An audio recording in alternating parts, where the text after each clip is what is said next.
We are looking at just removing barriers to get individuals who have a criminal record back on track, get them back in our workforce, because we know that 94% of individuals that are currently incarcerated will re-enter the workforce.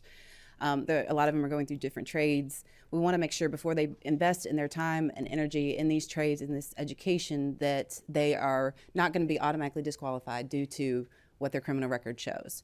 So we've come at that different ways where we've looked at it in the past. Again, hiring authority and occupational licensing boards are grouped together. So this will include public sector hiring, which is about 15% of our workforce, and then 20% of our workforce is occupational licensing. So we're talking about both of those here. So we've tried to keep it wide enough to not pigeonhole agencies or boards.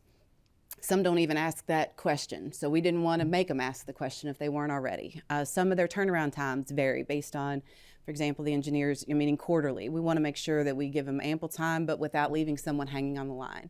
So those are some of the things that we're tackling now, dealing with individual agencies. So far, I have not heard any kind of pushback. I've got nothing but, I hate to say accolades, but support for it so that we can get it implemented quickly. We have a lot of people that are really kind of hanging on the line about it. We want to get roughly 30,000 people back to work if we could, put them back and not just working, making fries, but actually put them in an occupation. Not that there's anything wrong with making fries, but we want to put them in a good occupation on a good path. So this time what we're looking at is an upfront, if an individual wants to inquire upfront, will I be automatically disqualified from pursuing, or will I be disqualified? Would this offense disqualify me? They would send in their background, their, whatever offense they're concerned about, their criminal background and their license, and submit that in writing. And then the board would say, you know what, we have concerns, but you can submit these items. And it's an exhaustive list of what they can submit that the board will consider, again, in a timely manner. And then say, we still have concerns, and these are the reasons why. So we've given them a due process. The board can still land on, we don't feel comfortable with this, but these are our validated reasons why. We've explained it in detail based on evidence why. Or yes, we acknowledge you have a record, but we see that it was 27 years ago, you're back on track, you've had no offenses, we don't have any problem.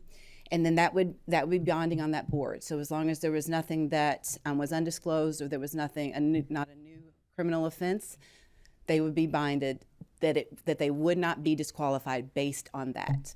So then they can start the education process. They can invest their time and money being confident that they won't go through all that and then be disqualified because of some arbitrary reason. So that's what I'm looking at.